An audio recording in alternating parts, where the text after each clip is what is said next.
Gente, a destruição humana começa no momento em que nós começamos a colocar soldados para trabalharem contrários à nossa vida espiritual, à nossa vida em Deus.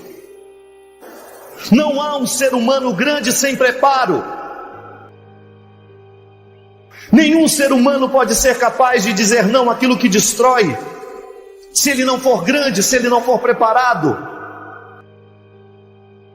Chega dessa ilusão de que nós poderemos chegar a algum lugar sem sacrifício, sem luta. É preparo, é dia a dia. Eu tenho experimentado, minha gente, volto a dizer para vocês, eu tenho enfrentado o tempo todo os bastidores da humanidade. Eu vejo os bastidores. E o grande malefício que nós encontramos, o mundo a nos fragilizar, para que a gente se enfraqueça, para que a gente não possa, para que a gente não permaneça de pé. É lamentável. Você sofre o tempo todo, bate na porta da sua casa o tempo todo, as forças que lhe enfraquecem, as forças que retiram a sua vitalidade, e elas são sedutoras, elas são muito sedutoras. É impressionante como nos dias de hoje o processo cultural e social enfraquece o ser humano, fragiliza ainda mais este ser humano, porque quer reduzi-lo a uma espécie de não posso, não sei decidir. Para estar em Deus é preciso viver o exercício da vontade.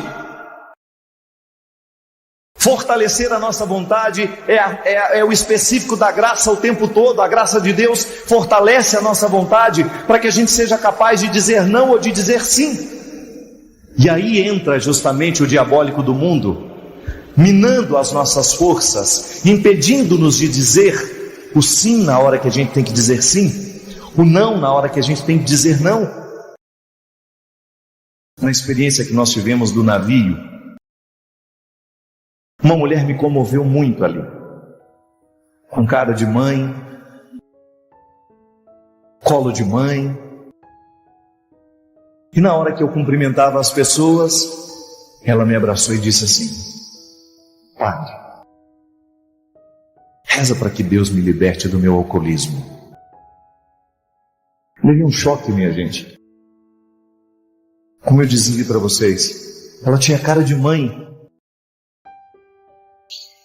Aí ela me disse assim: tem sido um sofrimento muito grande, Padre.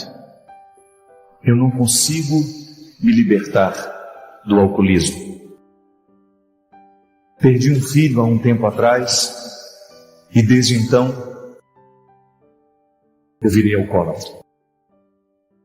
Gente, eu fiquei tão impactado pela confissão daquela mulher, pela coragem dela, porque é difícil a gente assumir as nossas fragilidades, né? Sobretudo o alcoólatra. O grande problema do alcoólatra é que ele sempre diz: eu posso parar na hora que eu quiser. Eu não sou alcoólatra, eu posso parar na hora que eu quiser. Veja bem, mas um eu posso sem bastidor, sem luta. Por isso que ele nunca vai poder. Volto a dizer, o que nos autoriza a dizer tudo posso são os bastidores da nossa vida. Que aquela mulher com aquela coragem de dizer: eu não consigo dizer não ao álcool, Padre. Minha gente, eu não sou o primeiro a ouvir, nem serei o último. Tenho certeza absoluta que todos nós aqui, todos, sem exceção, conhecemos pessoas que estão na mesma situação. O vício, ele não tem outro objetivo senão minar a sua vontade, impedir a sua capacidade de decidir, colocar confusão na sua capacidade de decidir. E é impressionante o quanto isso vai fazendo com que a gente se transforme no objeto dele. O vício vai minando a nossa capacidade de dizer não àquilo que a gente precisa dizer não, e vai nos impedindo a capacidade de dizer sim àquilo que a gente precisa dizer. Que começa cedo, minha gente. Retirar um jovem das drogas dá trabalho. porque ele não está acostumado a tudo poder. O que o vício fez com ele foi justamente o contrário. Fez com que ele esquecesse que ele podia. Jogou na miséria, jogou na sarjeta, humilhou, porque não tem gente como é humilhante você ver um ser humano embriagado. É isso que faz o vício com a gente. Ele nos humilha, pode observar. Será que aquela juventude tão bonita, mas humilhada, não percebe que alguma coisa está errada na sua escolha? Que não é bonito você permitir que uma substância tóxica, alucinógena, seja maior do que você? Homens e mulheres empilhados nas sarjetas, homens e mulheres jogados pelo chão como se fossem animais, sem preparo. Retirar um ser humano dessa situação é difícil. A comunidade Betânia está lá o tempo todo lutando, e tantas outras comunidades por esse Brasil afora que lutam para recuperar jovens que os infelizes dos traficantes não amam. Os infelizes só enxergam o dinheiro que eles vão retirar, só enxergam a riqueza que eles vão possuir, com a droga que vão vender. Ele não está nem aí com o trabalho que você teve para que o seu filho crescesse, para que o seu filho fosse um homem de bem, para que a sua filha crescesse, para que a sua filha fosse uma mulher de família, para que a sua filha pudesse ter o direito de crescer, de ter filhos, de ser feliz, de ser uma mulher preparada. O traficante não está nem um pouquinho interessado nisso. O traficante não está nem um pouquinho interessado que o seu filho seja capaz de dizer não. Aqui, no meu coração, eu não aceito que a morte entre. Que preparo. Em algum momento da vida nós estamos errando. Nós estamos nos esquecendo que é preciso a gente se preparar para ser pai, que é preciso a gente se preparar para ser mãe, que é preciso a gente se preparar para construir uma família. É como oferecer amor àquele que não sabe obedecer. Não adianta nada você oferecer a regra a quem precisa obedecer se você não oferece amor. E toda vez que você oferece amor a um ser humano, o amor puro, o amor desinteressado, você está oferecendo Deus. Não existe fórmula mágica para levar Deus ao coração dos homens. É levar amor, é levar misericórdia, a capacidade de olhar para Ele na sarjeta e amá-lo mesmo assim. Sentir o desejo, o coração em movimentos que faz com que eu tenha a coragem de me aproximar daquele que sofre e amá-lo, e querer que ele se liberte, que ele saia daquela condição de escravo. Ninguém pode ser se não passa pelo processo do ser. O vício vai embora no dia em que a gente quer de verdade, mas queira mesmo, queira de verdade. Queira com todos os sacrifícios que você terá que viver para essa libertação acontecer. Você decide por você, você decide pela sua casa, você decide pela sua família, e você está desejoso de viver na sua carne. Tudo posso naquele que me fortalece. Isso não pode ser uma conversa fiada. Quando nós temos uma sociedade despreparada, os resultados serão catastróficos mesmo. E o que falta para nós? O que falta para essa sociedade, para essa cultura que nos empresta a morte o tempo todo, que nos oferece a morte o tempo todo? Capacidade de dizer não e de dizer sim. O que vai fazer a diferença é o quanto a gente consegue lutar a favor ou lutar contra aquilo que nos salva. Deus não tem outro desejo para a criatura humana senão salvar-nos. Deus não tem outro desejo para a humanidade senão oferecer-lhe a salvação. Deus não tem outro desejo para a humanidade senão fortalecê-la, para que ela seja capaz de encher o peito e dizer: tudo posso naquele que me fortalece. Se o vício nos escraviza, então nós precisamos apresentar alguma proposta que nos liberte. E eu tenho certeza que muitos de nós já experimentamos na nossa carne o poder libertador de Jesus. Quando você descobriu que Jesus lhe ensina coisas boas, que não tem nada nessa vida que possa ser mais precioso do que você saber que Ele te olha com um olhar de predileção, que Ele te ama, que Ele lhe quer bem. Deus ama você, meu irmão. Para recuperar homens e mulheres, Deus é a fórmula principal. O resto é consequência.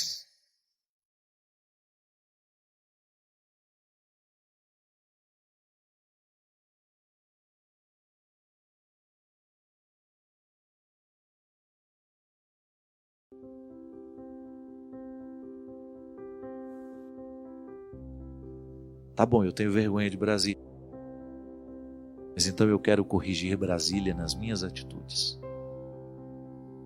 Se eu avanço a cancela de um pedágio para não pagar, e se eu estou usufruindo como todos os outros que pagam, eu não tenho o direito de abrir a minha boca para falar sobre a corrupção de Brasília. Se eu não sou honesto na minha relação de trabalho com o meu funcionário, se eu retiro dele os direitos, se eu não sou justo com aqueles que trabalham comigo na remuneração, eu não tenho direito de falar. Ladrões que saqueiam as lojas, que se sentem no direito de quebrar tudo. Então é uma cadeia. Eu não quero ficar fora dessa reflexão, sabe por quê? Porque o mundo oco também está em mim. Deus me livre de ficar fazendo discurso moralista, me colocando fora da história. Não. Eu também tenho de administrar diariamente os perigos da futilidade. Ou você acha que eu estou imune? Não estou, não. Reflito o tempo todo na maneira como eu escolho ser quem eu sou. Ser quem eu posso. Sabe? E se nós não fizermos, se nós não arrancarmos de nós esse comodismo que nos torna ocos, bobos, fúteis e incapazes de transformar as realidades, nós perdemos a alegria da vida, porque o que nos faz sentir vivos, é justamente quando nós estamos percebendo que nós contribuímos para um processo. E com o tempo a gente vai abrindo mão de querer transformar o mundo, sabe? Que quando a gente é mais novo, nós temos todos aqueles sonhos, aquela coisa, eu vou ser um revolucionário. Até o dia que você descobre que você não pode transformar muita coisa. Tá bom, mas então onde é que eu posso? E você começa a agir no espaço que lhe convém. Por exemplo, arrancando as pessoas desse espírito de vítima. Eu não posso fazer a manutenção das vítimas.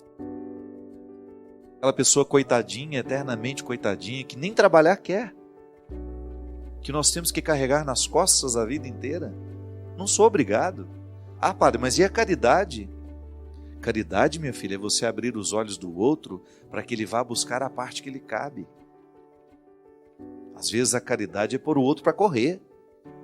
Chega, eu não sou o seu débito automático. Quantos de nós, dentro das nossas casas, representamos isso? Já deixamos de ser pessoas há muito tempo. O outro só nos enxerga como um débito automático. Não há nada mais cruel do que isso. Você perde até o prazer de ajudar. E o outro só te enxerga como um caixa eletrônico em que ele vai, digita uma senha e arranca o que ele quer de você. Às vezes, nós fazemos a manutenção dessas relações. Porque nos falta, sabe, ter coragem de quebrar o vitimismo que está em nós, que está no outro. Eu aprendi muito isso com a vida. Às vezes a vítima, ela é mantida por mim, que faço questão de ajudar, e não percebo que às vezes a melhor maneira de ajudar é acordando-a, dizendo não de vez em quando. para que ela volte a viver. A vida é muito bonita para ser desperdiçada com desonestidade, ou para eu ser um coitadinho, sempre justificado pelo passado difícil que eu tive. Está aqui, tenho orgulho dessa história que o Rodrigo contou. Só tem muita gente falando: ô padre, foi tão bom ler a sua história, porque eu nunca imaginava que o senhor tinha passado tanto perrengue. Passei e fico felicíssimo que eu estou aqui. Eu não tenho absolutamente nenhum sentimento de rancor em relação às dificuldades que estão escritas nessa história. E não foram inventadas, não. Aliás, se eu fosse contar tudo, e é bom que não se conte tudo de uma vez, né? Porque tem muita gente viva. Vamos esperar morrer um pouco para a gente contar a verdade. Para a gente não ser processado. Não, brincadeira. Não é medo de processo, não. É medo de expor mesmo os outros. Acho que não é necessário, né?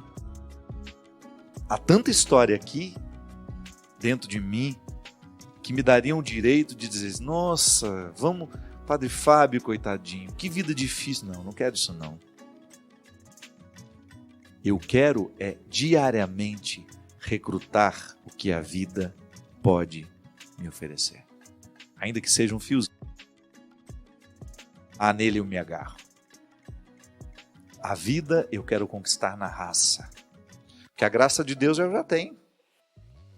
Mas se eu não fizer a raça, a graça não atua. A graça nem produz efeitos em mim se eu não vou na raça. É assim que funciona. Quer moleza? Senta no pudim de coco.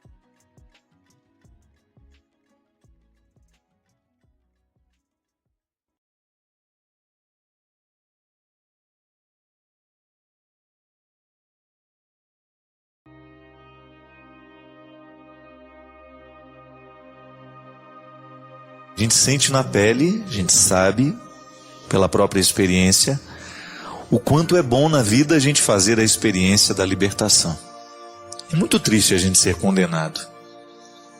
Você sabe muito bem, porque você já deve ter experimentado alguma espécie de condenação na sua vida. A condenação, ela nos aperta o coração, ela aprisiona o sentido da vida. A gente perde a graça, pode observar. O condenado, ele fica sem graça. Ele perde as esperanças muitas vezes. A condenação tem o poder de fazer ficar miudinha a esperança dentro de nós. A condenação tem o poder de aprisionar os nossos sonhos, de aprisionar as nossas expectativas, e nos reduz muitas vezes. O ser humano que está condenado, ele está reduzido. Se a liberdade nos abre as portas para as possibilidades, a condenação nos fecha. É como estar preso. Aquele que está preso, ele está reduzido nas suas possibilidades. Pode até não estar reduzido nas suas possibilidades de ir além através do pensamento, mas o corpo está reduzido. A condenação é uma espécie de redução. Faz com que aquilo que antes era grande se transforme em realidade pequena. Mas a gente também sabe que, quando nós passamos por uma experiência de condenação, há sempre a possibilidade da redenção. O que é a redenção? Alguém que está numa situação desfavorável é retirado dela. O redentor é aquele que vem resgatar o condenado, que vem emprestar um novo tempo àquele que antes só vivia de tempos velhos. O redentor é aquele que possui a chave, que pode abrir as prisões, que cercam, que cerceiam, que impedem, que reduzem. E às vezes, minha gente, o redentor vem portando a palavra. Eu tenho experimentado na minha vida isso. Como é bom a gente fazer a experiência de redenção através de uma palavra que nos liberta. De repente a gente se sente ali aprisionado pelos problemas da vida, pelas dificuldades que são próprias de todo mundo. E de repente alguém diz alguma coisa que exerce o poder de nos libertar, de nos resgatar, de nos fazer sair da condição de desfavorável e respirar com um pouco mais de ar, com um pouco mais de volume de ar, digamos assim. O Redentor é aquele que vem ajudar o que está condenado a se redimir, a abandonar o processo da escravidão. O Redentor é aquele que empresta um sentido novo àquele que está se alimentando de coisas antigas. A redenção pode nos vir através de um gesto, através de um olhar. É interessante como um olhar pode ser redentor, salvífico. Você já deve ter experimentado isso. De repente você chega num lugar que você não conhece ninguém, você fica meio perdido e de repente você é encontrado por um olhar que lhe conhece. E ele lhe sorri através dos olhos. Existem olhares que sorriem, não é verdade? E você sente que aquela pessoa lhe salva do anonimato, lhe salva daquele momento de desconforto. É muito ruim você estar num lugar onde as pessoas se conhecem e você não conhece ninguém. E de repente um olhar é salvífico. Ele lhe encontra e lhe traz para o meio. Ele lhe resgata. Ele lhe coloca no centro. O olhar redentor, a palavra redentora, o gesto redentor. Fico pensando, minha gente, que na doença, quando nós estamos fragilizados, nós precisamos muito de olhares e gestos redentores. É por isso que você que é médico pode exercer de maneira muito bonita na vida dos seus pacientes esse poder de ser redentor. O outro está numa situação desfavorável, está doente, não sabe o que tem, não sabe compreender da mesma forma como você compreende. Aí, a sua informação carinhosa, explicando para o doente o que ele tem, é uma maneira de resgatá-lo, é uma maneira de emprestar a ele a possibilidade de enfrentar com um pouquinho mais de qualidade aquele momento difícil. Hoje eu estou motivado a dizer tudo isso por uma razão muito simples. Hoje eu passei o dia em Barretos, acabei de chegar agora para fazer o programa. E lá pude fazer a experiência de conhecer os detalhes do Hospital do Câncer. Aliás, um dos hospitais que mais atende paciente de cânceres no Brasil hoje. Pacientes de câncer do Brasil inteiro são levados para Barretos. E eu fui lá. Nós já somos parceiros do hospital desde o ano passado. Ajudamos o grande Henrique Prata, que seguindo o sonho do pai, está mantendo aquela obra e fazendo crescer cada vez mais. E o bonito que motiva o coração do Henrique, sabe o que é? É fazer um hospital 100% SUS. Todo o atendimento que acontece em Barretos, no Hospital do Câncer, é gratuito. E ele enchia os olhos hoje, a voz de emoção, para dizer: Padre, estes são os melhores instrumentos que existem no mundo para o tratamento, para diagnosticar. Só que lá nos grandes hospitais só os ricos podem usar. Aqui não. Esses aparelhos estão à disposição do nosso povo pobre, a quem não tem o direito de pagar. O gesto do Henrique Prata é um gesto redentor.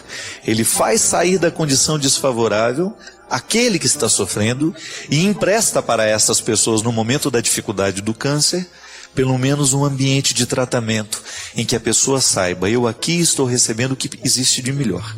E num determinado momento o Léo falou assim: Henrique, como é que começou toda essa história desse hospital que hoje é tão grandioso? E ele falou assim: Léo, o meu pai já era um apaixonado por esse trabalho e ele tinha um hospital onde ele estava queimando todo o dinheiro da família. Ele queimava todo o patrimônio da nossa família porque o meu pai era um médico que não sabia cobrar das pessoas para atendê-las. A mãe do Henrique também é médica.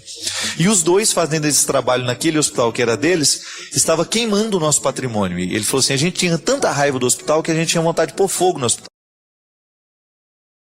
Que era um núcleozinho onde o pai dele já fazia esse trabalho bonito, beneficente.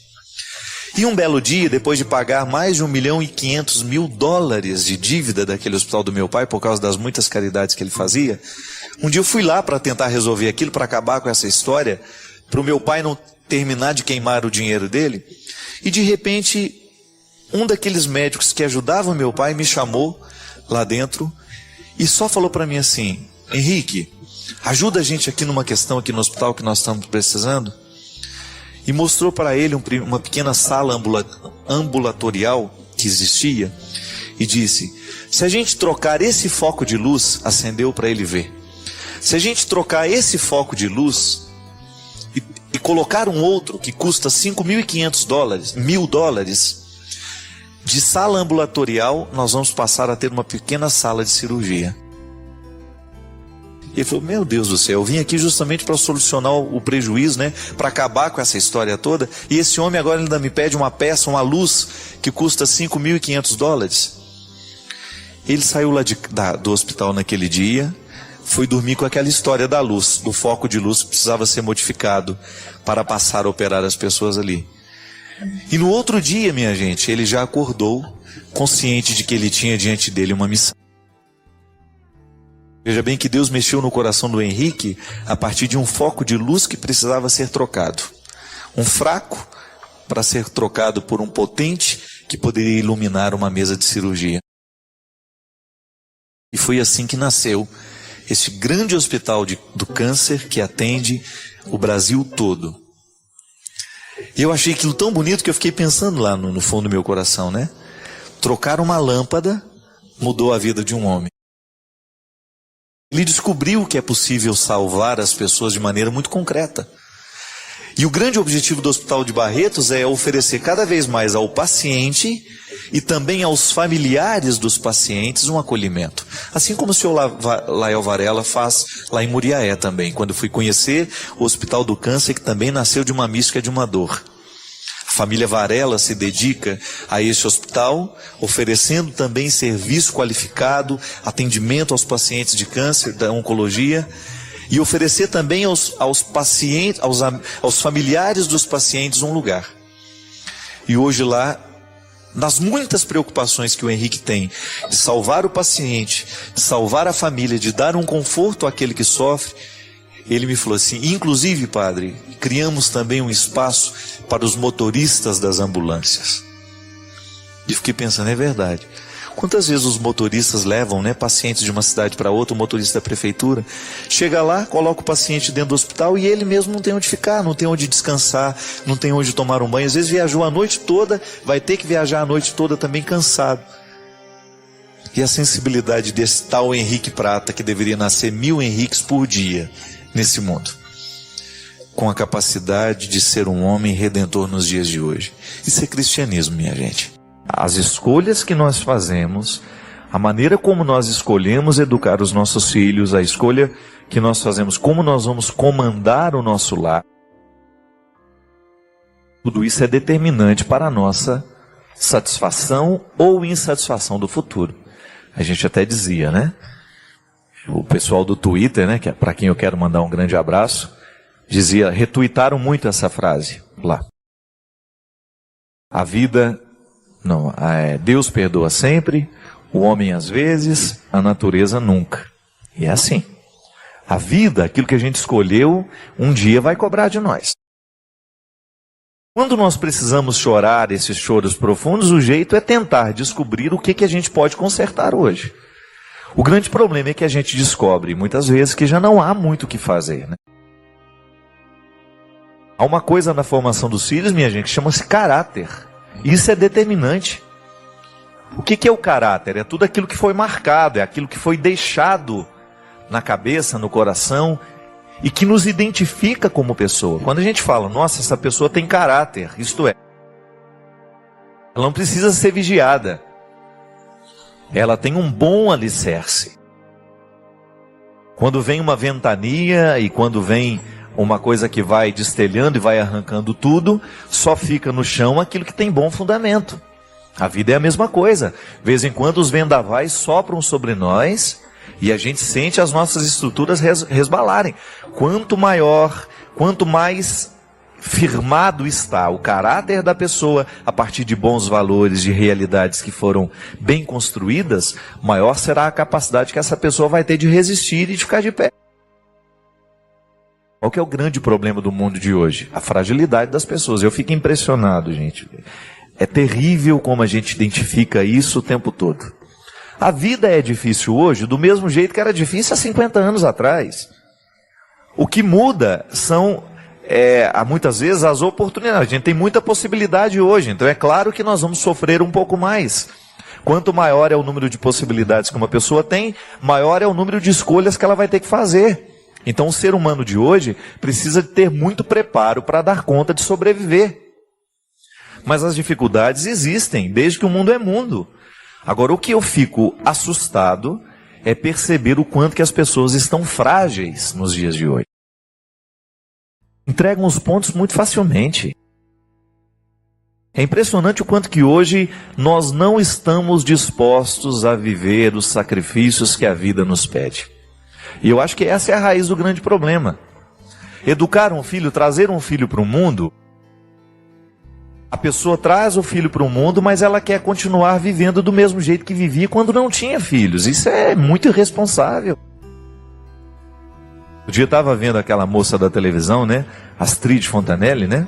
Que é a apresentadora de TV, naquele mesmo programa onde eu conheci a Flor de Lis. Ela adotou um garoto.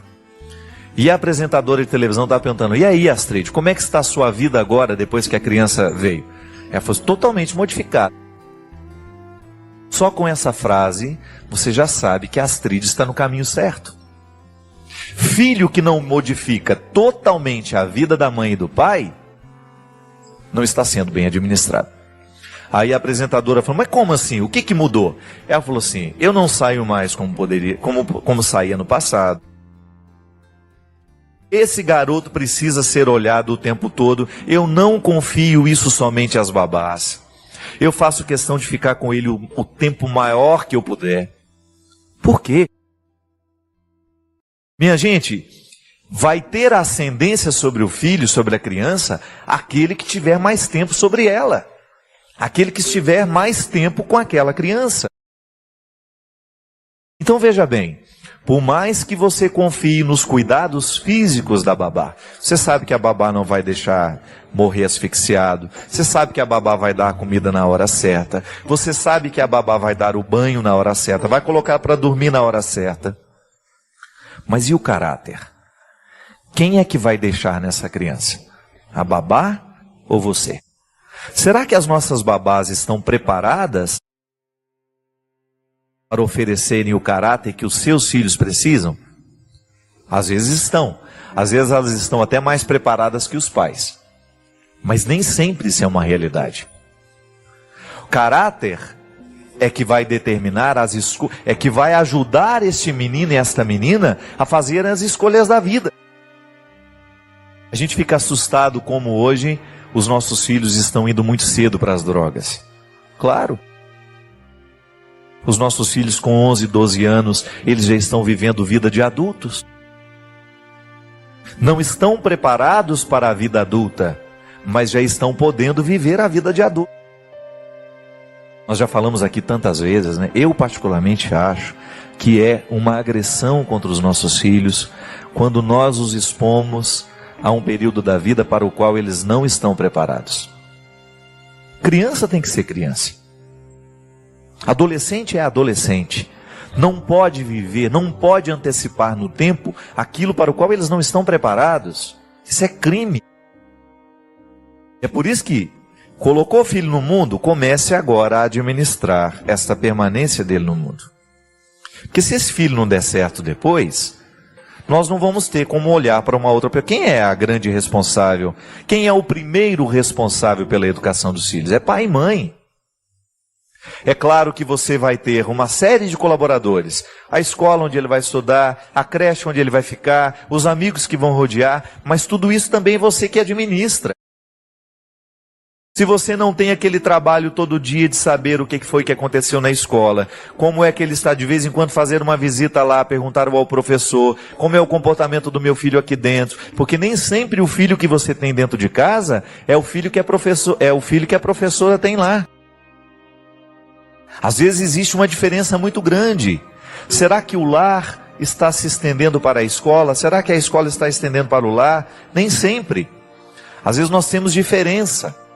Então é preciso que aquele que colocou no mundo administre tudo isso. Porque senão vai chorar depois. Nós vamos ter que colocar limite para esse filho. Coloque. É melhor colocar agora do que lamentar não ter colocado depois. Aí o filho fica frágil demais, aos 18, aos 20 anos. A gente falava isso aqui na semana passada da mulher. Padre, o senhor fala de quem está na droga, o senhor fala de quem está na prostituição, mas o senhor não fala de quem está na preguiça. É verdade, a preguiça hoje é uma coisa terrível. Por quê? Ela está diretamente ligada à fragilidade. Eu não sei onde é que começou isso. O que é uma realidade muito concreta é que nós estamos perdendo a capacidade de viver sacrifícios.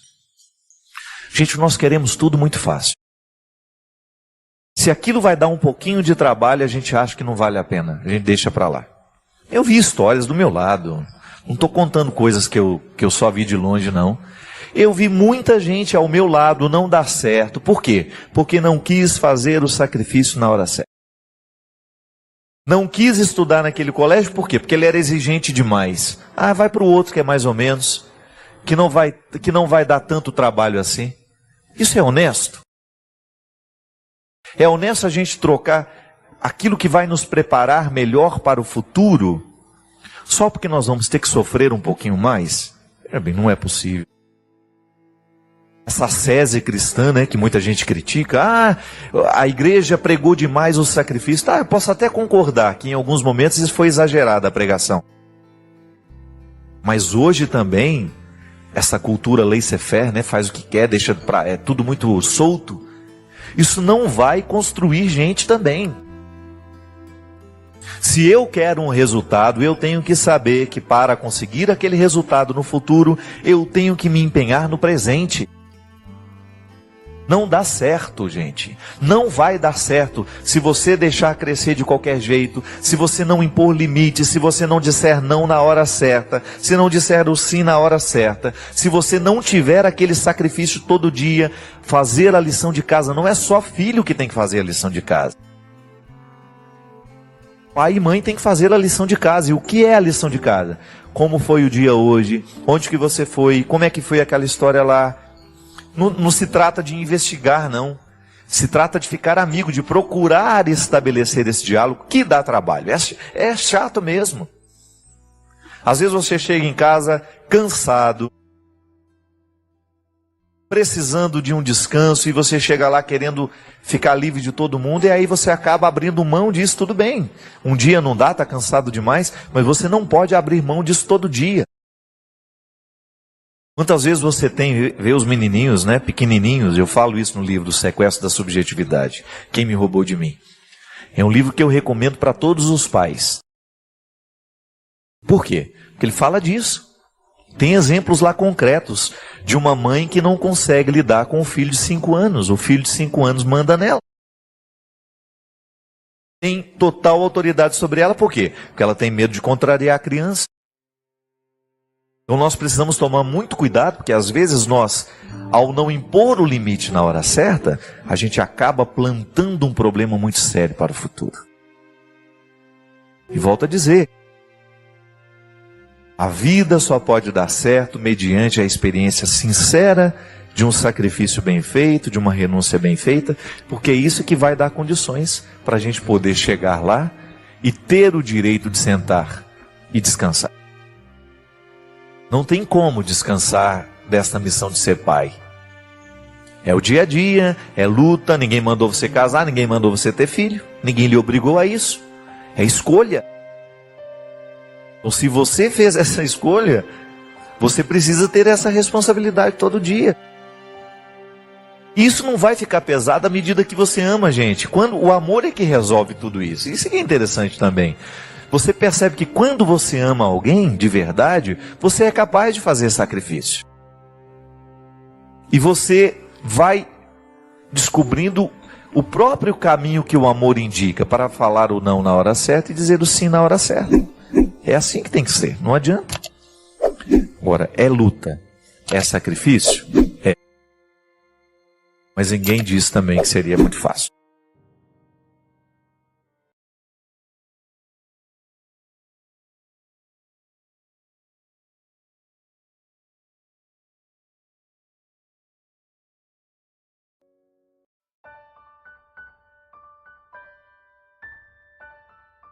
O bom educador nunca dá ao seu discípulo a lição pronta.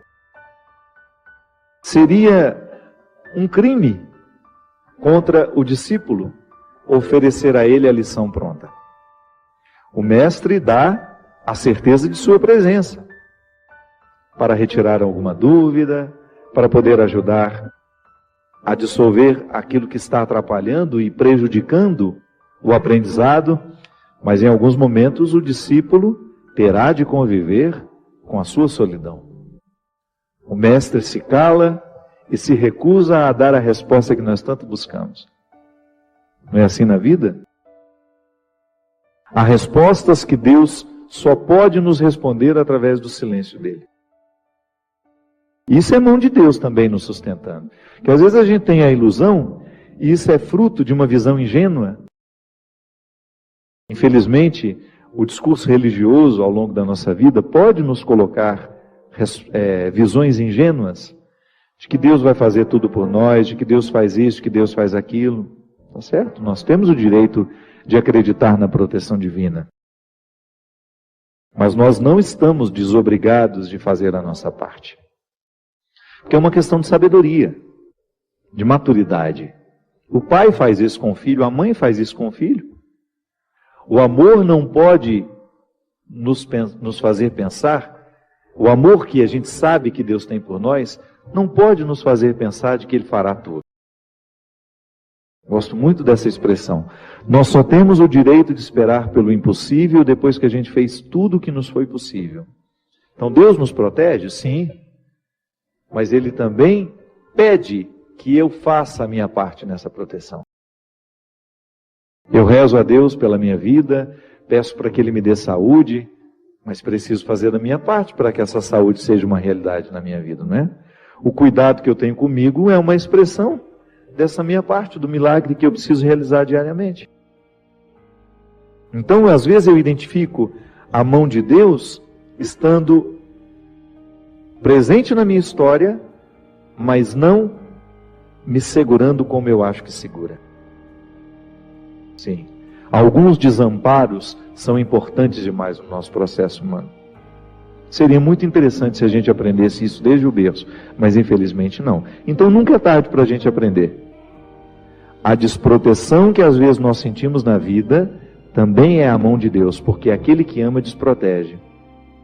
Para que você fique exposto àquilo que você precisa viver e experimentar, sozinho.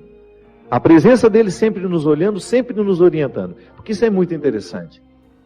Quanto mais a gente cresce, quanto mais a gente amadurece na nossa experiência com Deus, maior é a capacidade que a gente tem de ouvir e compreender a voz dele na nossa história. Então, Deus me protege assim, mesmo quando ele está distante. Sabe? Não é que ele fica distante, é que nós nos sentimos por causa das situações da vida. O contexto desfavorece perceber essa presença intensa na nossa vida. Então, aquele momento de desconsolo, meu Deus, parece que eu estou abandonado pelo Senhor. Não é não. Esse desconsolo faz parte dessa proteção dele na nossa vida. Porque quem ama sabe muito bem que o amor também precisa passar pela dura experiência da desproteção. Porque excesso de amor desprotege. Não é assim que funciona? Quando uma pessoa é excessivamente protegida, no fundo, no contrário de tudo isso, existe uma desproteção, porque aquela pessoa não consegue amadurecer. Então ela vai ser eternamente ingênua. Vai ficar eternamente acreditando que ela está dentro de um conto de fadas. E a vida não é um conto de fadas. Então acreditar na proteção de Deus não nos dá o direito de pensar que Deus fará tudo por nós, que caminhará por nós. Não. Ele vai estar sempre nos fortalecendo à frente dessas batalhas que nós precisamos enfrentar, mas nós estaremos na responsabilidade de realizar a parte que nos cabe. Foi assim com Moisés. Essa música cita Moisés, né? Foi essa mão que ajudou Moisés a dividir o mar em dois. Há nessa passagem uma riqueza muito grande que está em Êxodo. Quando Moisés está apavorado, porque ele retirou o povo do Egito e saiu na direção dessa terra protegida. Protegida não, prometida. Está vendo? Que também é um pouco protegida, né? A terra prometida seria alcançada, uma promessa que Deus fez a Moisés, desde que ele se encorajasse a retirar aquele povo da escravidão e atravessasse as dificuldades do deserto. Veja que quem já teve a oportunidade de ir a Israel sabe muito bem o que é o deserto. Você entrar naquele deserto para chegar a um lugar que não sabemos onde é, que só está no coração de um homem, como promessa, é uma dificuldade muito grande. O povo acreditou, foi atrás de Moisés, começou a viver as restrições do deserto, a fome, começou a sentir saudade das cebolas, né? Porque no Egito eles comiam cebola, no tempo da escravidão a cebola era o principal alimento, por isso que às vezes a gente usa a expressão, não fique chorando as cebolas do Egito, não é assim? Você já deve ter escutado essa expressão, quando alguém lhe aconselha, para de lamentar o passado. O que é lamentar as cebolas do Egito? É dizer, eu era escravo, mas tinha esse alimento. Eu tinha cebola para me alimentar. E agora eu estou livre, mas não tenho nada. Calma. Dê tempo ao deserto. Permita que o deserto lhe diga o que ele precisa dizer. Até a fome. A restrição, ela é importantíssima no processo humano. A gente identifica o tempo todo que pessoas são estragadas porque não lhes faltou nada. Terrível, quando você tem um filho que foi paparicado desde criança, não lhe faltou absolutamente nada, e de repente, no descampado da vida, de repente aquela pessoa precisa enfrentar o deserto da vida e ela não tem munição o suficiente para dar conta. Aí fazer o quê? Como é que nós enfrentamos o deserto? Ali naquele momento, quando Moisés retira o povo da escravidão e se encoraja a levar este povo pelo deserto a caminho da terra prometida, ele também sente medo, ele também não sabe o que vai ser. Por isso ele o tempo todo, através das manifestações de Deus naquele momento da vida de Moisés, ele se comunica com Deus. São as epifanias, né? Que são essas manifestações gloriosas de Deus ali, através da realidade simples. É a sarça que arde, é a pedra que jorra água, enfim. Deus vai conversando com Moisés, vai dando a ele sinais de que ele está no caminho certo, mas não o priva da desproteção que o deserto lhe causa. Então, desprotegido naquele deserto, materialmente falando, ele pode firmar uma confiança em Deus que nenhum outro conforto havia dado. Está vendo como é interessante? Como a desproteção, a aparente desproteção, ela tem todo um cuidado reservado e de bastidores ali. Da mesma maneira como você que é pai, é mãe, e você cria uma restrição ao seu filho para que ele possa amadurecer, não é assim? Às vezes você retira alguma coisa do seu filho para que ele sinta realmente a falta, para que depois ele tenha condições de valorizar depois. Volto a dizer, muitas pessoas dão errado na vida porque não lhes faltou nada. Aí você observa que quando falta demais também pode causar um desequilíbrio, uma falta de confiança na vida, nas pessoas. Enfim, é o equilíbrio que dá certo. Quando você começa a educar, colocando proteção e aparentes desproteções, onde aquela pessoa terá de enfrentar a situação sozinha, ainda que você esteja vendo de longe.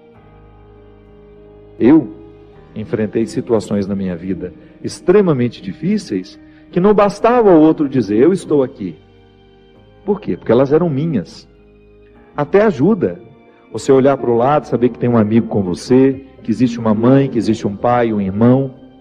Mas em muitos momentos da nossa vida, este calvário é para ser vivido na solidão.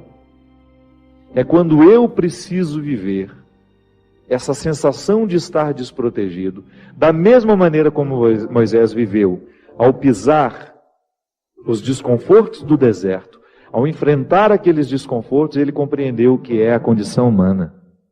Então eu também faço essa experiência. Você faz. Eu não quero passar a vida em brancas nuvens, não quero mesmo.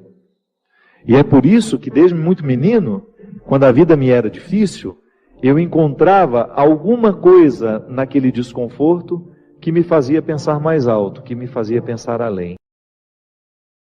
Moisés vivendo O desconforto do deserto precisava convencer os que estavam ao lado dele de que aquele desconforto valeria a pena. Ah, mas alguns queriam voltar para a escravidão. Olha como a fraqueza humana está muito presente na nossa vida no momento do desconforto. Quanta gente, vou dar um exemplo simples para você entender. Existem pessoas que precisam romper com namoros que são terríveis, desastrosos. Aquela pessoa só faz mal a você sabe disso, mas você tem um vínculo com ela, você tem necessidade afetiva, você não consegue romper aquele namoro. Então, de repente, você se encoraja, você fica com tudo claro diante de você, essa pessoa não me faz bem, eu não posso me casar com essa pessoa, porque se no tempo do namoro já está assim, imagina na época do meu casamento, depois no meu tempo de casado, vai virar um inferno pior ainda do que já é. Aí você se encoraja, motivado por pessoas que estão ao seu lado, a romper. Aí é terrível no dia que você rompe. O sofrimento é cruel dentro de você. Parece que você nunca mais vai se recuperar, que você só pensa naquela pessoa. Por quê? Porque apesar dela te fazer tão mal, você tem um vínculo doentio com ela, de dependência afetiva. Você sabe que ela te faz mal, mas você não sabe viver sem ela.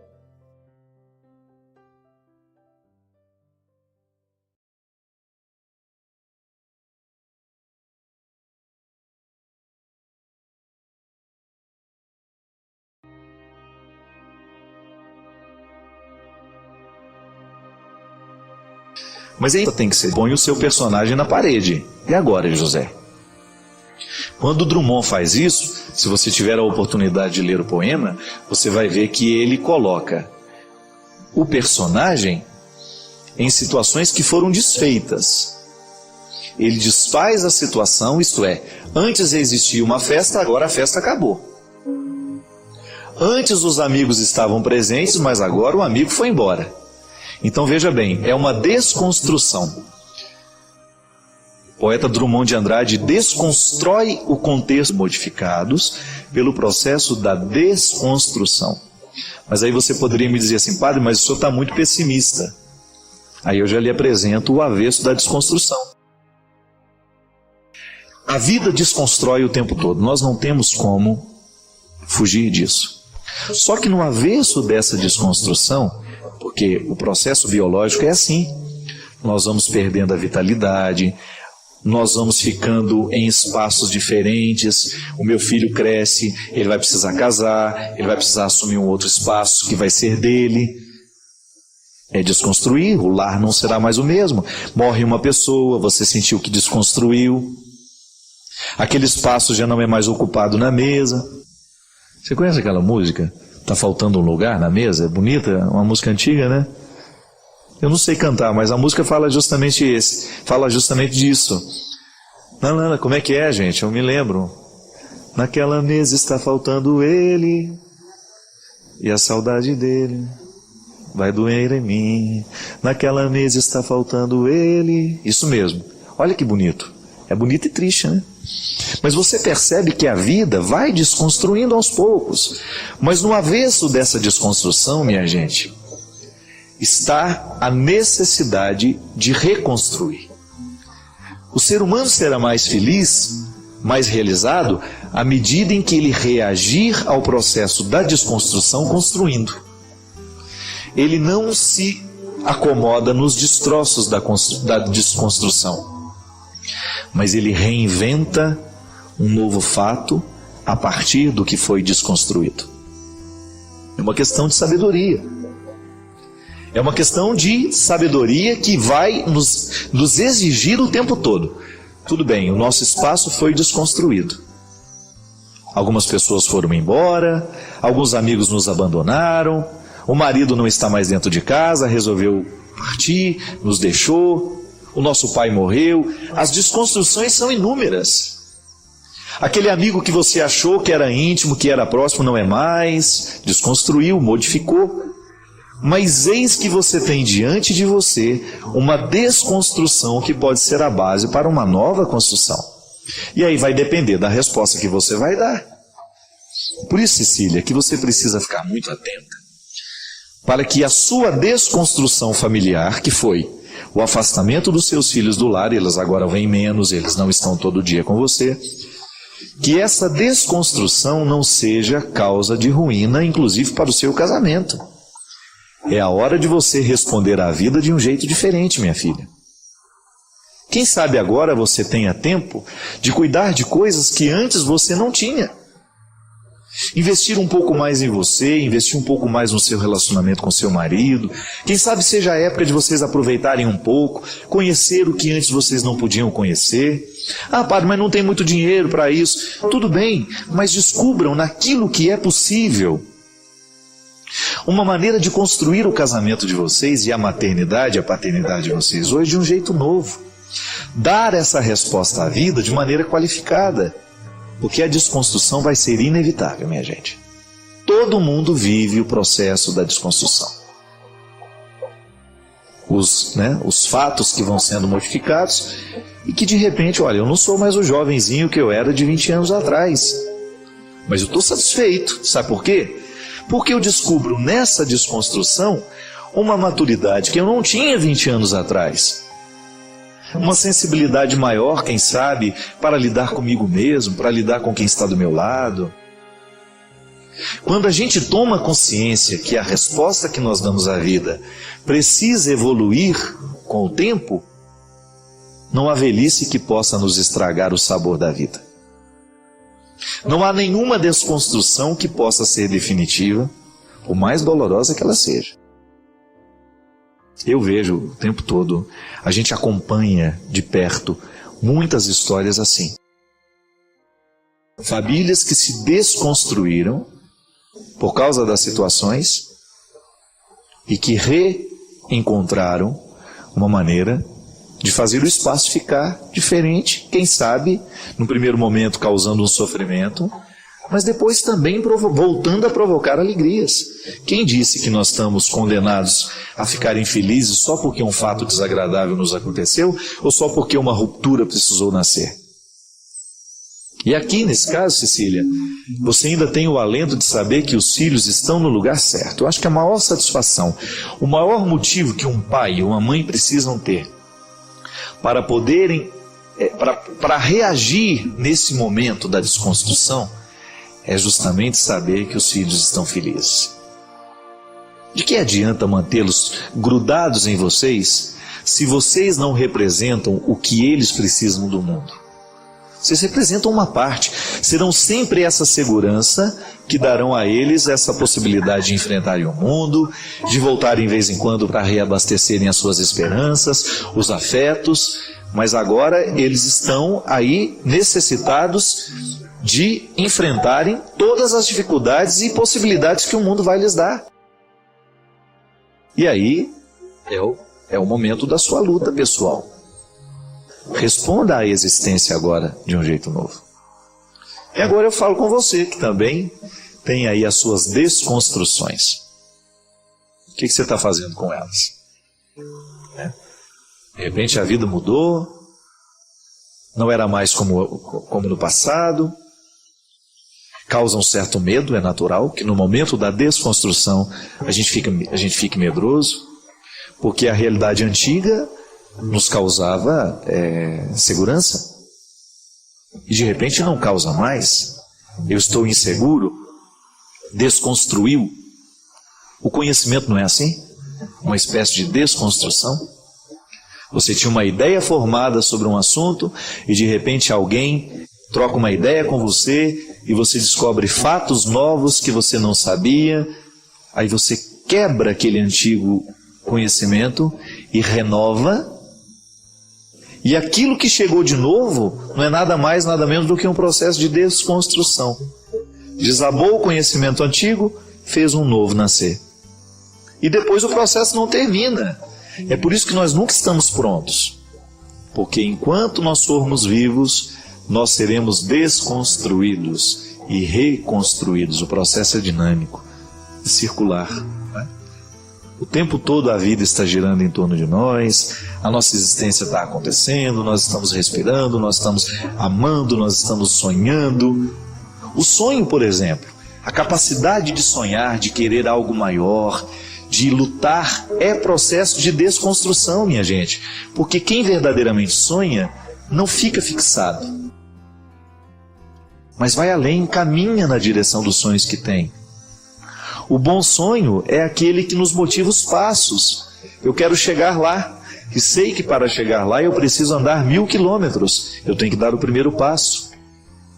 Se eu não dou o primeiro passo, 1000 quilômetros não vão acontecer. Eu não vou fazer essa travessia.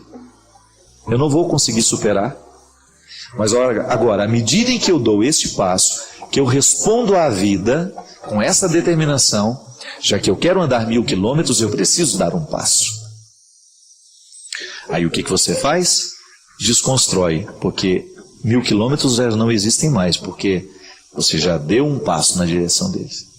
Então, Cecília, tenha muita paciência com o seu processo de desconstrução, mas também tenha uma sensibilidade de que você não pode ficar parada, tem que avançar.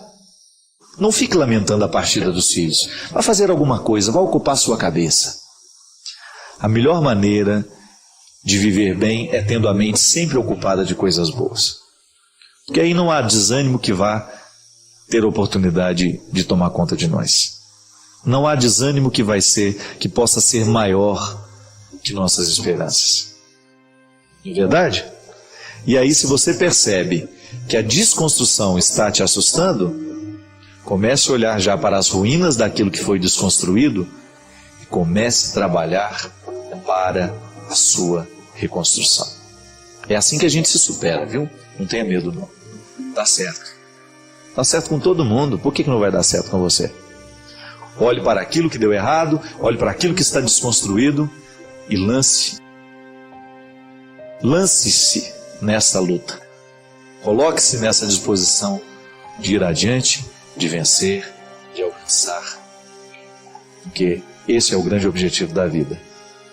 Que ela nunca seja um motivo para nos desanimar, mas ao contrário, para nos fazer ir além. Amor próprio é também saber distinguir o que deve ser seu, o que não deve ser seu. Amor próprio também é saber dizer: eu dou certo com você, eu não dou certo com você. Amor próprio é isso. Tem bilhões de pessoas no mundo, você não precisa ser amigo de todo mundo, você só precisa ter respeito cristão.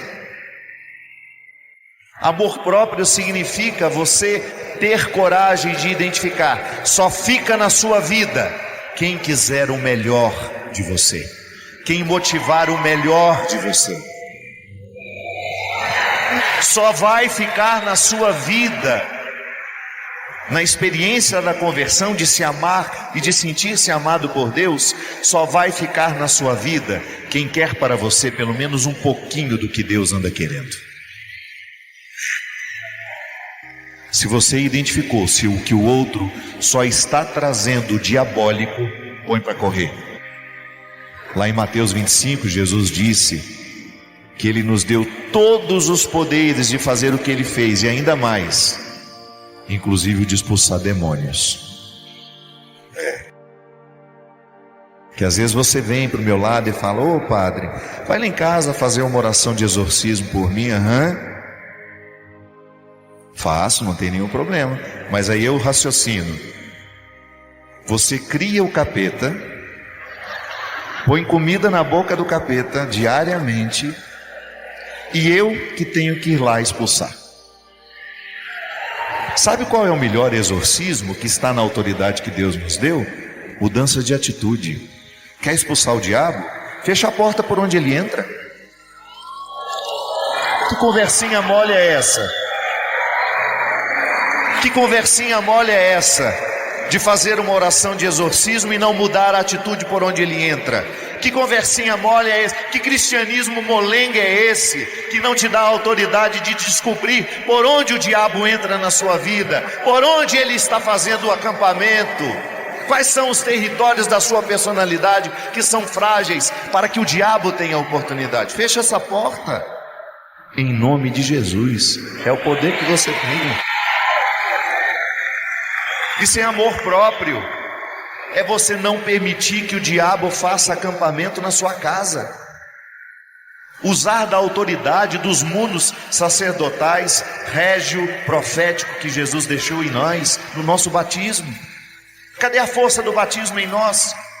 Não podemos viver convivendo com o que é diabólico e achando isso normal. Não.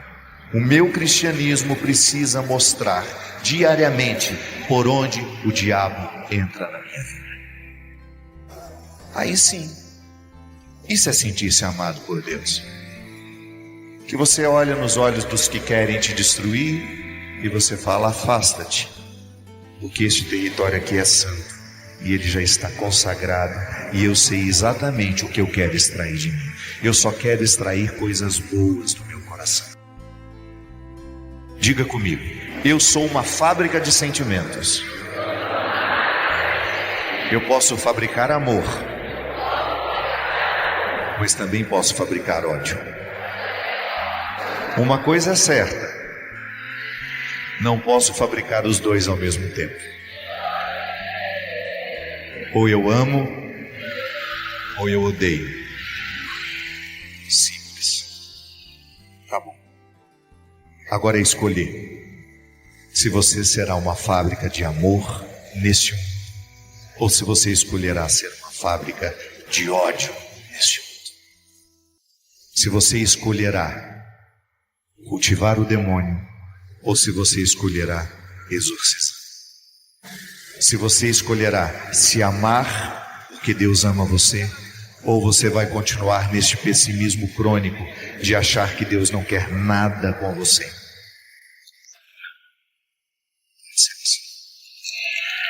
Ame agora, perdoe agora, porque essa vida é trem-bala, parceiro. Quando a gente menos imagina, já está na hora da gente se despedir. E daqui só vamos levar o que amamos. Aqui só vamos deixar o que amamos. Sabe quando é que nós vamos ser esquecidos? Quando a nossa história ficará maravilhosamente esquecida. Que é bom também isso. Ser aquele defunto sempre lembrado. Nossa, que cansaço. Quando é que a gente cai, se dilui no esquecimento? Quando morrer a última pessoa que nos amou. Quando morrer a última pessoa que nos amou, nós entraremos no esquecimento.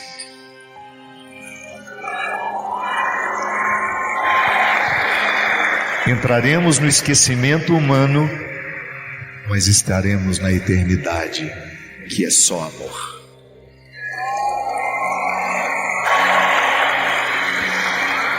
Por isso, não perca a oportunidade de ser com quem você ama. Não espere datas festivas para comemorar. Não retire aquela louça bonita que você tem só quando chega uma visita importante, não. Gaste tudo o que você tem, porque o amor é agora. Não economize absolutamente nada com aqueles que você ama. Dê todo o seu tempo, que é a maior riqueza que você pode oferecer a alguém. Um dia, o primeiro gesto de solidariedade que nós tivemos na vida foi a gente ser capaz de dividir o que a gente tinha. E é lindo já. Mas depois, a solidariedade exige uma evolução a mais. E você foi convidada a oferecer não o que você tinha, mas quem você é. Aí sim,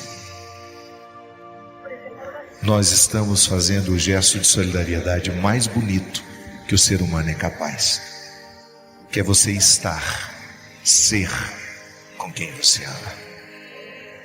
Segura teu filho no colo, sorri e abraça teus pais enquanto estão aqui. Que a vida é trem-bala, parceiro, e a gente é só passageiro. prestes a partir.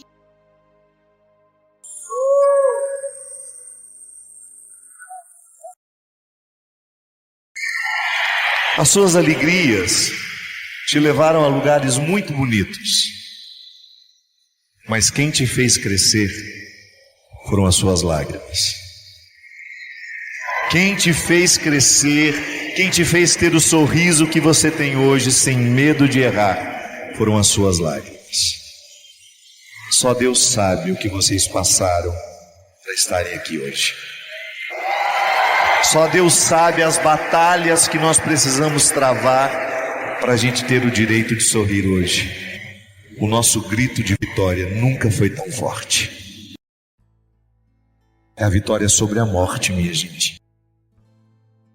É a vitória sobre a tristeza. É a vitória sobre tudo aquilo que nos amargurou tanto. Você está aqui hoje. Você escolheu estar aqui hoje, fortalecer os poderes de Cristo em você. É isso. Fortalecer os poderes de Cristo em você. É isso que você veio fazer. Você veio declarar a vitória de Deus sobre a sua vida e pegar aqui uma porção redobrada de coragem, porque a vida espera por nós. E nós precisamos estar no nosso lugar. Quando a vida nos convidar a sofrer, quando a vida nos convidar a sorrir, nós estaremos prontos para ela. Porque o cristianismo não é outra coisa senão um espírito de prontidão. Prontidão. Quando eu precisei sepultar a minha mãe, eu vivi uma das cenas que certamente eu nunca mais na minha vida eu vou me esquecer. O carro que me levou até o cemitério parou um pouco adiante e bem na porta do cemitério estava parado o carro funerário onde estava minha mãe. E quando eu olhei para trás, minha gente, aquela porta aberta, eu vi a urna onde a minha mãe estava. Eu não iria poder vê-la. Naquela época, nós estávamos proibidos dos ritos da despedida. E eu me lembro que eu estava sentado no carro e uma desolação tão grande tomou conta de mim, que era como se eu não tivesse força nas minhas pernas para sair daquele carro e andar na direção da minha mãe. E eu estava no carro com a Tânia e o Bob, que é o esposo dela, que tinha sepultado a mãe, acho que há 1 ano atrás. Ele segurou na minha mão e falou assim: meu irmão, é a hora mais difícil, mas você precisa viver. Eu juro para vocês que eu gostaria de fugir. Se eu pudesse fugir daquele momento, eu fugiria. Eu não queria estar naquele lugar. Mas naquela hora, a fala do Bob me fez me lembrar o que eu estou dizendo para vocês aqui hoje. Eu nunca vi a minha mãe, nas 2 oportunidades que ela teve de sepultar filhas, pedir um remédio para entorpecer a mente, porque ela não estava dando conta.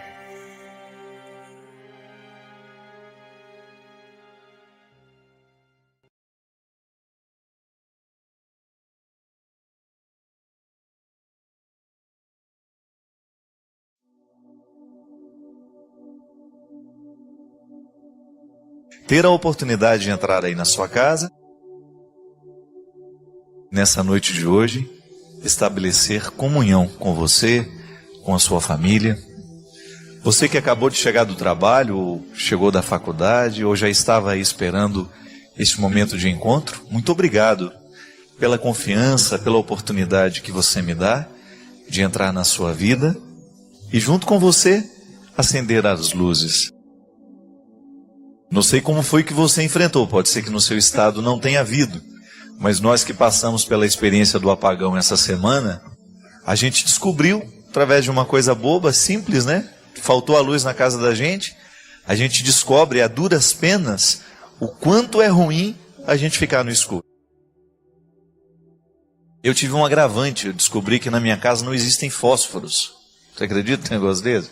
Tinha vela, mas não tinha fósforo para acender a vela. E depois de eu ter subido 5 andares, né, a pé, na escada, eu fiquei um pouco desanimado de voltar para buscar.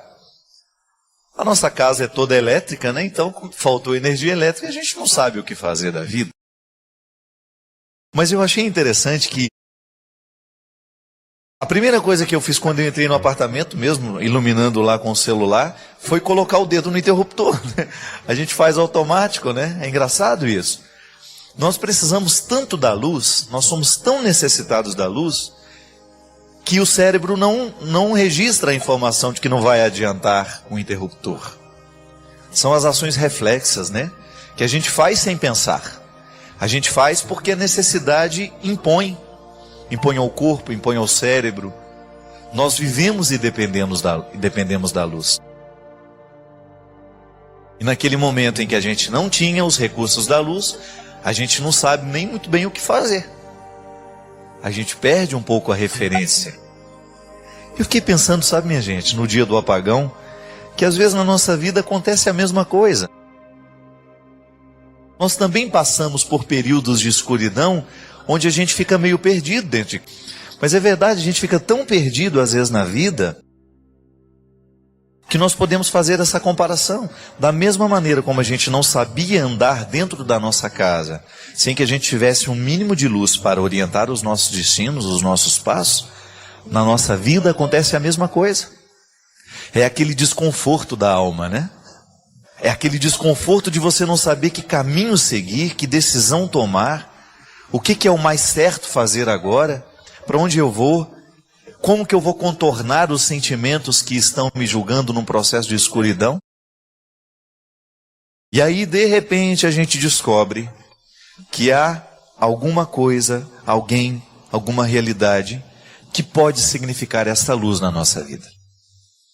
Assim como alguém vem nos socorrer do apagão, vem nos emprestar um fósforo, vem nos emprestar uma lanterna, nos momentos de escuridão da nossa alma, nos desesperos que nós enfrentamos muitas vezes na vida, alguém também pode emprestar uma luz. E cada vez mais eu estou convicto de que essa luz ela vem através de uma palavra, ela vem através de um conselho.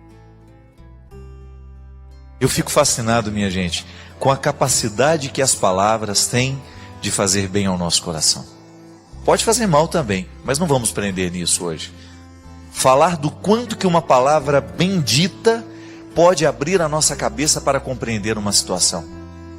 Às vezes nós ficamos muito focados, né?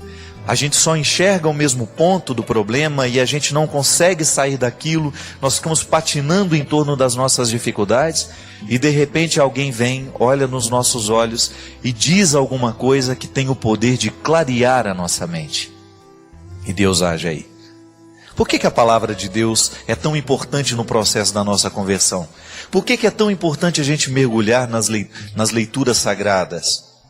No Novo Testamento, no Antigo Testamento, nas palavras de Jesus, nas cartas dos grandes apóstolos, nos escritos dos grandes homens e mulheres que fizeram uma bonita experiência de Deus. E aí toda a literatura mística.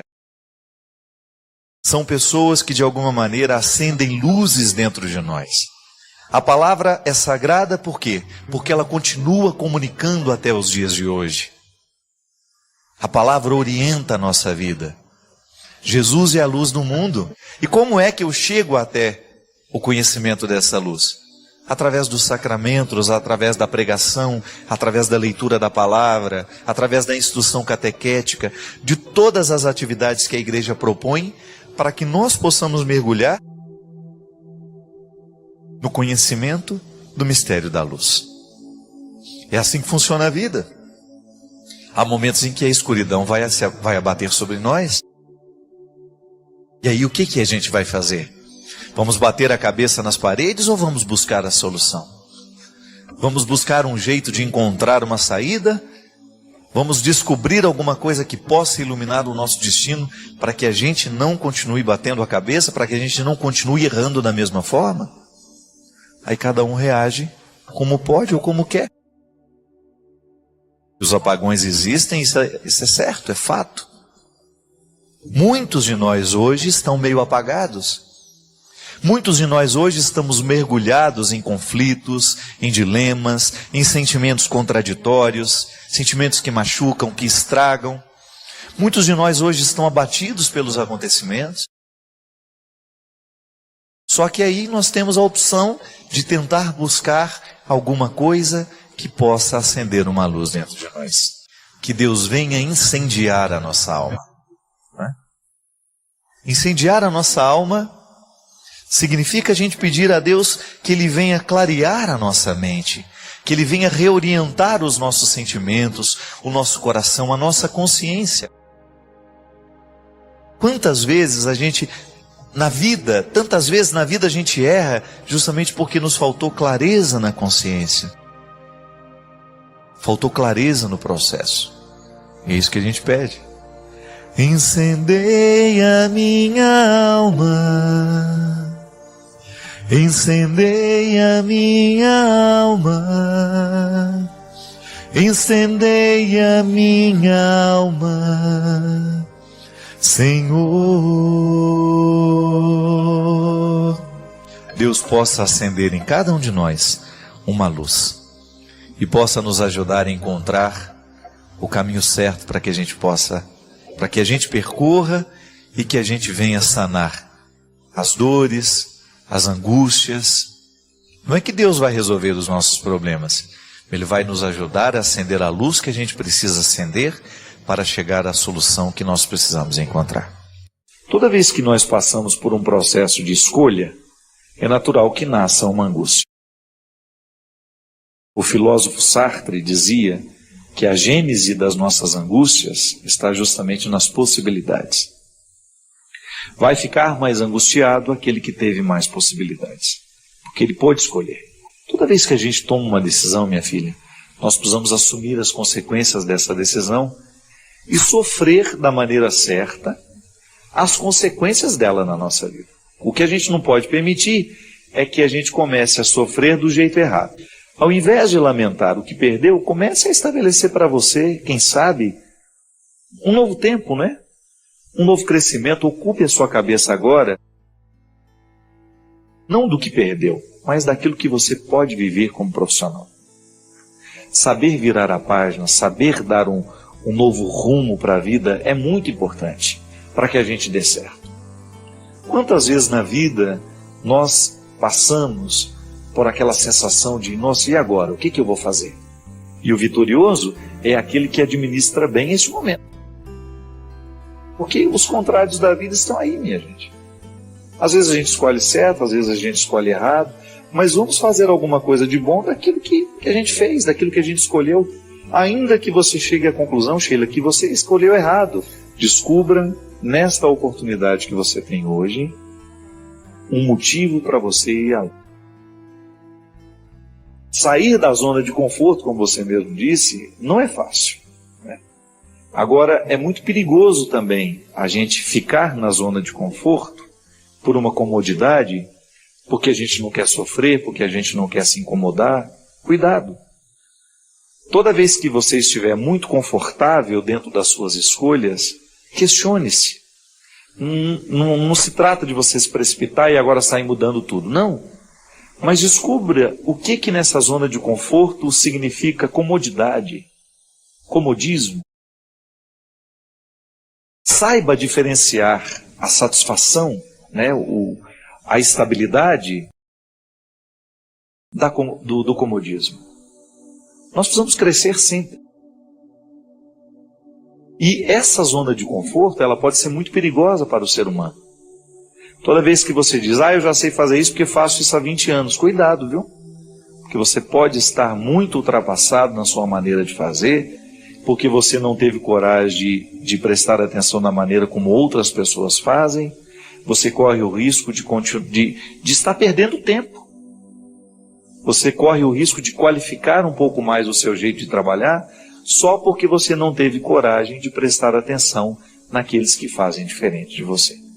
Isso é muito importante. Na zona de conforto, a gente ter a oportunidade de descobrir onde posso ser melhor. Não é nenhum problema você descobrir na vida esta esse conforto, né, de você saber que você está sendo quem você deve ser. Mas ao mesmo tempo você inquietar-se para colocar sempre em questão o ser que você está sendo, o profissional que você é, ter que avançar, né? É tão bom você fazer um curso de vez em quando, você parar para ouvir um discurso diferente do seu. Faz bem, a gente fica agregado, né? A gente cresce. E essa oportunidade de poder avançar, de poder sair daquele lugar comum é sempre tão benéfica para o ser humano, né? Nunca é tarde para aprender. A vida fica muito mais interessante quando nós estamos aprendendo alguma coisa. E é verdade. O que eu estou aprendendo? Nessa fase da minha vida, o que é que eu estou aprendendo? Alguma coisa eu preciso aprender. Nós precisamos ter tempo para aprender. Sabe por quê? Quando nós nos dispomos a aprender alguma coisa de novo, o nosso ser, ele entra numa dinâmica. Ele reassume uma dinâmica, ele volta a ser jovem. Que a gente não quer morrer sem ter tido a oportunidade de tocar a beleza da vida. E é verdade, quando eu descubro que esta palavra significa isto, é como se um novo horizonte se abrisse para mim. Eu abri as portas de um significado que antes eu desconhecia. Quando eu me disponho a aprender um novo idioma, eu entro num novo tempo da minha vida. Quando eu me disponho a fazer uma faculdade, quando eu me disponho a aprender um ofício, uma coisa simples, né? Eu estou lá preparando a minha casa, vou lá no jardim, eu vejo o jardineiro fazendo, eu quero aprender. Eu não quero roubar o serviço do jardineiro. Eu não quero fazer por ele. Mas eu quero, na hora que aquilo estiver fora de ordem, eu mesmo saber resolver.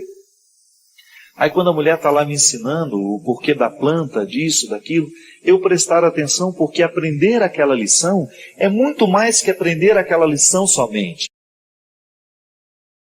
Mas é colocar a minha alma numa dinâmica que a torna mais jovem, mais feliz. Aprender. Minha gente, vou confessar uma coisa para vocês.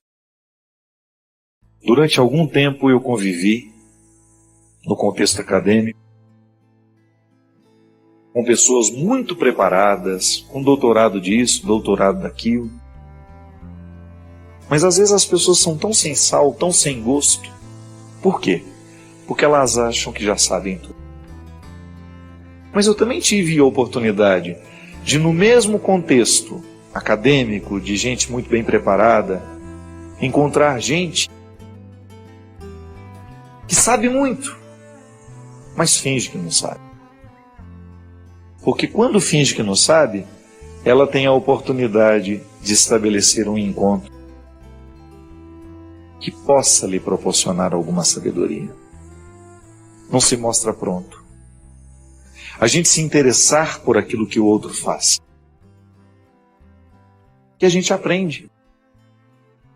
Aprender talvez seja hoje a maior urgência, porque a gente coloca a nossa alma numa dinâmica nova. Se hoje eu me disponho a aprender alguma coisa, eu estou me proporcionando um renascimento. O que é que nós precisamos aprender? Tenho certeza que você ainda precisa aprender muita coisa. Faça o seu compromisso. Descubra o que você hoje pode iniciar na sua vida. Não vai dormir, então, sem descobrir 2 palavras novas. Dá um jeito aí. Hoje você vai incorporar 2 novas palavras ao seu vocabulário. Aprender.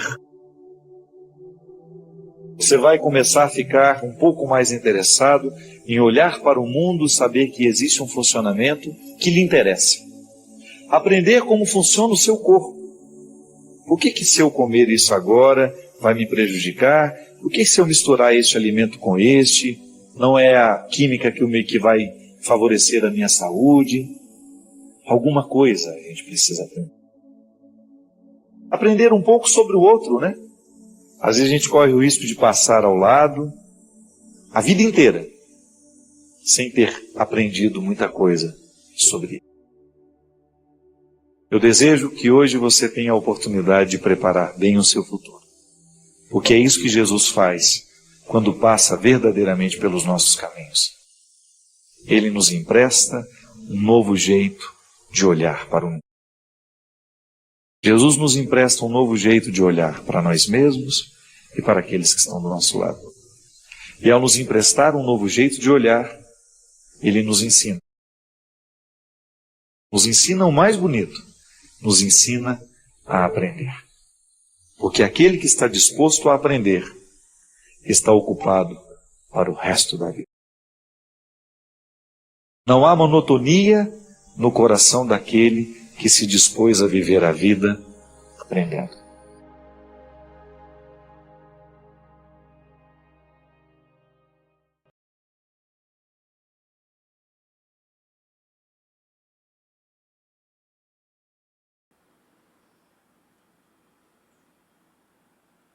Cada vídeo desses é uma construção. E quem chega até o fim é quem ajuda a sustentar essa obra. Se esse conteúdo fez sentido, comente aí, deixe o seu compartilhamento, se inscreva, deixe o like, claro. E além disso, dá uma olhadinha nos links da descrição. Também tem outros caminhos que você pode dar uma olhada. Valeu, um grande abraço e até o próximo vídeo. Tchau, tchau.